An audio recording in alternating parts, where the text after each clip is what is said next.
दोस्तों happiest minds एक समय पर इंडियन आईटी सेक्टर में one of the expensive stocks हुआ करता था, लेकिन 75% के आसपास की करेक्शन के साथ सिचुएशन बिल्कुल अलग हो चुकी है। और यहाँ पे इन्वेस्टर्स का यही सबसे बड़ा सवाल है कि लॉन्ग टर्म के लिए क्या ये अपॉर्चुनिटी है या सिर्फ एक वैल्यू ट्रैप बन के रह गया। डिटेल में बात करेंगे इसी के बारे में इस छोटी सी वीडियो में, तो वीडियो को यहाँ पे पूरा देखिए और स्टॉक मार्केट इन्वेस्टमेंट के बारे में कुछ नया सीखिए। नमस्कार दोस्तों, मैं उमेश त्रिपाठी आपका स्वागत करता हूं स्टॉक फॉर रिटेल पर, स्टॉक मार्केट से जुड़ी एक नई जानकारी के साथ। तो सबसे पहले एज यूजुअल हम कंपनी का बिजनेस समझेंगे, कंपनी के बिजनेस डिस्कस करेंगे, साथ ही साथ हम देखेंगे कि फंडामेंटल्स क्या कहते हैं, क्योंकि business one of the most important deciding factor होता है किसी भी कंपनी में इन्वेस्टमेंट करने का। अब यहाँ पे आप ध्यान दीजिए तो 2020 में करीब करीब 350 रुपए के था ये पर्टिकुलर स्टॉक, और 2021 महज एक साल के अंदर जब 1550 रुपए पे चला गया, राइट। तो यहाँ पे ये पर्टिकुलर पॉइंट पे बहुत सारे इन्वेस्टर्स को ये लगा था कि अब इसमें इन्वेस्टमेंट करने का वक्त आ गया। लेकिन होता क्या है कि जब प्राइसेस इस तरह के मूव करते, राइट, तो profit booking most of the times बड़े इन्वेस्टर्स के द्वारा देखने को मिलती है। अब ऐसे में समझना ये इंपॉर्टेंट हो जाता है कि जब गिरावट हो रही होती है तो प्रमोटर्स कंपनी के क्या कर रहे हैं, और साथ ही साथ जो DIIs एंड FIIs ने इन्वेस्टमेंट कर रखा था वो क्या कर रहे हैं। आगे हम उसको डिटेल में डिस्कस करेंगे। सो ये इंपॉर्टेंट पार्ट है वीडियो का, इसको डिस्कस करेंगे आगे, मिस बिल्कुल मत करिएगा। यहाँ पे जस्ट फॉर योर इन्फॉर्मेशन ये पर्टिकुलर स्टॉक हमारी पोर्टफोलियो में भी है और यहाँ पर 8% के आसपास का रिटर्न्स रह चुका है। ये अनरियलाइज प्रॉफिट है और एक समय पे 4-5 गुना के आसपास हुआ करता था, बट सिंस आप अगर हमारी वीडियोस देखते हैं तो हमारी आइडियोलॉजी लॉन्ग टर्म इन्वेस्टमेंट की रहती है। ऐसे में प्राइसेस में गिरावट होती है तो हम किसी तरह की वहाँ पे सेलिंग करने की कोशिश नहीं करते, ठीक है। चलिए, अब यहाँ पे ये दिखाने का मतलब ये नहीं कि मैं आपको किसी तरह का रिकमेंडेशन दे रहा हूँ, जस्ट स्टडी के पर्पज से है, ताकि आपको काफ़ी सारी चीज़ें स्टॉक मार्केट के बारे में सीखने को मिले और पोर्टफोलियो मैनेजमेंट कैसे करते हैं ये सीखने और समझने को मिले, ठीक है। तो यहाँ पे ये जो कंपनी है, right, happiest minds, 300 plus active clients अभी भी हैं। साथ ही साथ यहाँ पे करीब करीब 95% के आसपास का रिपीट बिजनेस इनके पास आता है। अब रिपीट बिजनेस इस पर्टिकुलर इंडस्ट्री में बहुत इंपॉर्टेंट होता है। रिपीट बिजनेस का मतलब है कि मान लीजिए एक कस्टमर है, कस्टमर यहाँ पे हैप्पीएस्ट माइंड्स के पास गया और यहाँ से इनको बिजनेस दिया, इनको रेवेन्यू जनरेट हुआ इस पर्टिकुलर कस्टमर से। अब कस्टमर वापस दोबारा नहीं आता है तो एक तरह से रिपीट बिजनेस नहीं कहलाएगा। कस्टमर दोबारा वापस आता है, रिकरेंस मॉडल पे आता है, तो ऐसे में रिपीट बिजनेस के तहत वहाँ पे रेवेन्यू जनरेशन के चांसेस ज़्यादा होते हैं पर्टिकुलर कंपनी के पास, ठीक है। चलिए, इसके साथ ही साथ यहाँ पे जो इनका बिजनेस है, अगर हम बिजनेस समझें तो आजकल तो आईटी कंपनियों के साथ जो इंफॉर्मेशन टेक्नोलॉजी की कंपनियां हैं, राइट, उनके साथ क्या है, आर्टिफिशियल इंटेलिजेंस बाय डिफ़ॉल्ट जुड़ जा रहा है। कभी कभी तो ऐसा होता है कि जूते बेचने वाली कंपनी जो है अपने नाम के साथ IT के साथ AI को एसोसिएट कर देती है और प्राइस एकदम से स्पाइक कर जाता है। अब यहाँ पे उसके डिस्कशन में फिलहाल नहीं जा रहे हैं। Allbirds आई थिंक वो कंपनी थी, US की कंपनी थी। यहाँ पे बिजनेस देखिए तो IoT, internet of things, blockchain, cloud, BPM and integration, इसके साथ ही साथ big data and advanced analytics, software defined networking, NFV, and साथ ही साथ DevOps एंड RPA।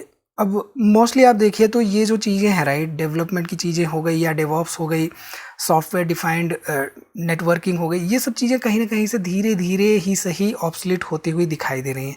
इसके साथ ही साथ आर्टिफिशियल इंटेलिजेंस जो है वो कहीं ना कहीं से एडॉप्शन में आ रहा है कंपनियों के। तो ये समझना हमारे लिए इम्पॉर्टेंट हो जाता है कि ये जो पर्टिकुलर कंपनी है ये जेनरेटिव AI बिजनेस सर्विसेज में क्या कर रही है, साथ ही साथ product and digital engineering services में क्या आर्टिफिशियल इंटेलिजेंस बेस्ड सॉल्यूशंस पर काम कर रही है, ठीक है। चलिए, जहां तक ओवरऑल करंट टेक्नोलॉजी की बात है, यानी कि जिस बिजनेस में ये काम कर रही है उसमें सर्टेन टेक्नोलॉजीज होती है, राइट। अब उन टेक्नोलॉजी से कहाँ से वो रेवेन्यू जनरेट कर रही है, तो आप ध्यान दीजिए तो मोस्ट ऑफ द जो इनका रेवेन्यू आ रहा है अभी भी digital infrastructure and cloud related services provide करने से आ रहा है। साथ ही साथ यहाँ पे ध्यान दीजिए तो आर्टिफिशियल इंटेलिजेंस एंड एनालिटिक्स जो है वहाँ से करीब करीब 11.6% के आसपास का टोटल बिजनेस आ रहा है।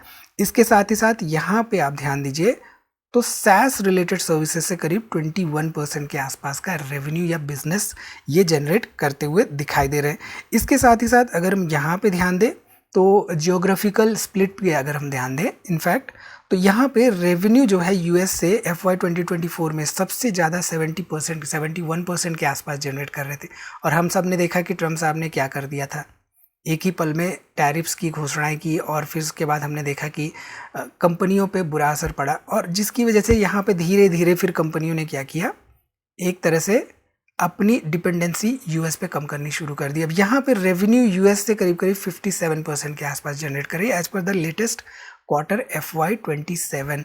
ठीक है, अब यहाँ पे ये देखना होगा, अब हालांकि 2024 से हो सकता है कि टैरिफ्स की बातें ना हो रही हों, बट स्टिल आप ध्यान दीजिए तो कहीं ना कहीं से डिपेंडेंसी कम करने की कोशिश हो रही है फॉरेन रेवेन्यू जनरेशन मॉडल पर। इंडिया से करीब 16% का रेवेन्यू जनरेट कर रहे थे FY 24 में, करीब 18.5% के आसपास का रेवेन्यू हो चुका है इस पर्टिकुलर कंपनी का। ठीक है, जहाँ तक रही बात 10 मिलियन प्लस डॉलर्स के कस्टमर्स की, तो FY 2024 में मात्र 2 कस्टमर थे, यहाँ पे बढ़ के 4 हो गए। ओवरऑल जो कस्टमर्स थे 48 थे यहाँ पे FY 2024 में, और करीब करीब 52 के आसपास हो चुके हैं टोटल कस्टमर्स। तो कस्टमर्स की संख्या भी यहाँ पे इंक्रीज होती हुई दिखाई दी है। ठीक, इसके साथ ही साथ अब मोस्ट इंपॉर्टेंट पार्ट आता है यहाँ पे फंडामेंटल्स। बिजनेस समझना हमारे लिए इंपॉर्टेंट होता है कि कंपनी का बिजनेस सेगमेंट जो है वो कैसा है, एंड साथ ही साथ बिजनेस सेगमेंट में जो भी चीज़ें हो रही है because of the artificial intelligence, उसमें क्या ग्रोथ हो सकती है आने वाले समय में, ये हमने देख लिया। फंडामेंटल्स अब देखिए यहाँ पे रिटर्न ऑन इक्विटी 14% का है, रिटर्न ऑन कैपिटल एम्प्लॉयड 14% का, डिविडेंड यील्ड 1.64% के आसपास है, कंपनी प्रॉफिटेबल है, डेट टू इक्विटी 0.88 है, पेट्रोस्की स्कोर यहाँ पे 6 का है, सेल्स ग्रोथ पिछले 7 सालों की करीब करीब 22% के आसपास रही है। तो हम जनरली क्या देखते हैं, हम सेल्स ग्रोथ देखते हैं, return on equity, return on capital employed, dividend वगैरह देखते हैं, राइट। ये सब कंपनी दे रही है, बट फिर भी प्राइसेस में गिरावट हुई है। तो इससे क्या समझना चाहिए हमें, कहीं ना कहीं से सेंटीमेंट बेस्ड ओवरऑल प्राइसेस में गिरावट, राइट।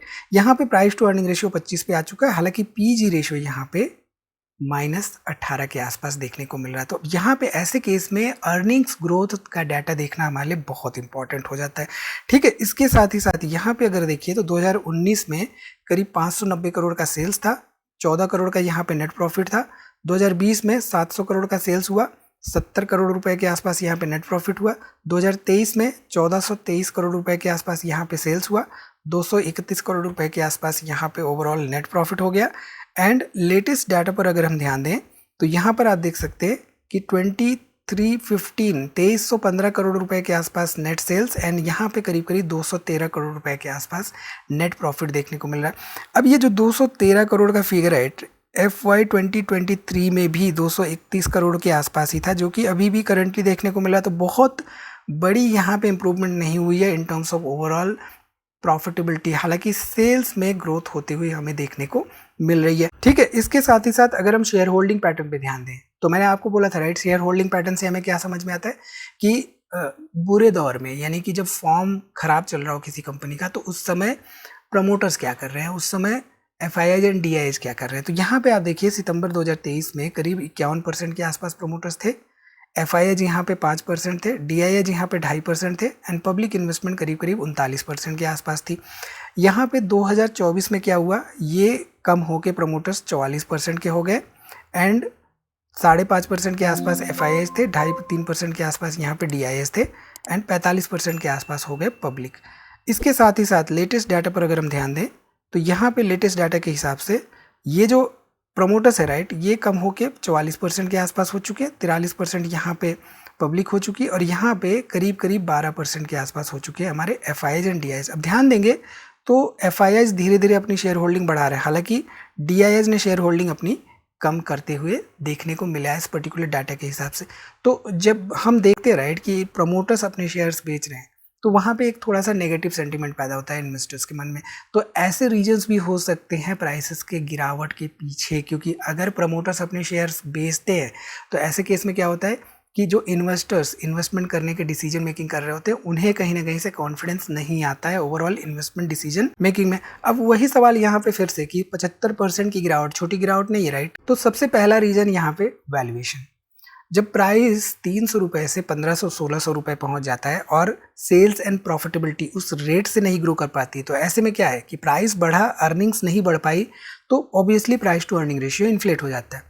तो ऐसे केस में वैल्यूएशन जो है हाई हो जाती है। इसके साथ ही साथ दूसरा इंपॉर्टेंट रीजन यहाँ पे था, ग्लोबल IT में स्पेंडिंग में स्लो डाउन, क्योंकि हम यहाँ पे देख रहे हैं कि धीरे धीरे क्या हो रहा है 2022-23 से यूएस और यूरोप की कंपनीज ने कहीं ना कहीं से आईटी में एक्सपेंडिचर यानी कि स्पेंडिंग को कंट्रोल किया है, और जिसकी वजह से पूरे के पूरे आईटी सेक्टर पे कहीं ना कहीं से इसका असर देखने को मिला है। तो ये दो इंपॉर्टेंट बातें। तीसरा यहाँ पे है कहीं ना कहीं से एक तरह से नेगेटिव सेंटिमेंट्स, जो कि हमने डिस्कस किया। ठीक है, अब अगर बात करें लॉन्ग टर्म पॉजिटिव्स की, तो हम यहाँ पे देख रहे हैं कि आर्टिफिशियल इंटेलिजेंस की वजह से एक नेगेटिव सेंटिमेंट देखने को मिल रहा है आईटी इंडस्ट्री में ओवरऑल, बट कहीं ना कहीं से एक डिजिटल ट्रांसफॉर्मेशन भी देखने को मिल रही है, जिसके की अपॉर्चुनिटी कई सारी कंपनियों के पास है। एआई हो गया या क्लाउड हो गया या साइबर सिक्योरिटी हो गया, इन सब की डिमांड अगले कई सालों तक रहने वाली है। तो अगर डिमांड ऐसे में इंप्रूव होती है तो मार्जिन भी इंप्रूव हो सकते हैं। ठीक है, अब जनरली जब भी हम लॉन्ग टर्म की बात करते हैं तो हम क्या हिस्टोरिकल ट्रैक रिकॉर्ड देखते हैं और हिस्टोरिकल चार्ट भी देखते हैं। अब यहाँ पे हमारे पास बहुत ज्यादा हिस्ट्री नहीं, क्योंकि 2021 के आसपास लिस्ट हुई थी और उसके बाद से ही सीधे सीधे 5-6 गुना के आसपास प्राइस एकदम से ऊपर चढ़ गया था एक ही साल के अंदर। और आप अगर हमारी वीडियोस देखते होंगे तो हम हमेशा कहते हैं कि कोई भी चार्ट अगर 2-3 महीने के अंदर ही ऐसे चला जाता है तो उसमें गिरावट होनी ही है, और वो गिरावट कहीं ना कहीं से फिर 40-50% के पार चली जाती है, और इस केस में भी हमें वही देखने को मिला। तो सबसे इम्पोर्टेंट बात लॉन्ग टर्म इन्वेस्टर के लिए, राइट, जब भी long term investor investment decision making करता है तो उसके पास कहीं ना कहीं से अपनी पोर्टफोलियो के लिए पोर्टफोलियो डाइवर्सिफिकेशन होना चाहिए। तो अगर आप इन्वेस्टमेंट करते हैं किसी सर्टेन कंपनी में, तो पहली बात तो मनी मैनेजमेंट तो होना ही चाहिए। दूसरी बात, लॉन्ग टर्म इन्वेस्टमेंट के तहत उसमें पोर्टफोलियो में डाइवर्सिफिकेशन के तहत इन्वेस्टमेंट डिसीजन मेकिंग होनी चाहिए। फॉर एग्जाम्पल, आप मान लीजिए कि 100 रुपये आपको इन्वेस्टमेंट करना है और कोई कंपनी आपको 80% के आसपास के नीचे के प्राइस पे मिल रही है। डज दैट मीन कि आप पूरा का पूरा 100 रुपये वहाँ पे इन्वेस्टमेंट कर देंगे? किसी को नहीं पता, राइट। चीप जो दिख रहा है वो जरूरी नहीं कि वो स्ट्रांग भी हो। तो हमेशा प्राइस पे ना जाके हमें फंडामेंटल्स देखते हुए डिसीजन मेकिंग करनी चाहिए। सो आपको क्या लगता है, लॉन्ग टर्म के हिसाब से हैप्पीएस्ट माइंड्स में अपॉर्चुनिटी है या अभी भी रिस्क ज़्यादा है? अपनी राय कमेंट जरूर बताइए। इसी तरह के अनबायस्ड स्टॉक एनालिसिस देखना चाहते हैं तो चैनल को सब्सक्राइब करना ना भूलिए। मिलते हैं अगली वीडियो में किसी तरह की जानकारी के साथ। तब तक आप हमारी दूसरी वीडियोस देखते रहिए, और हाँ, दोस्तों में शेयर करना ना भूलिए।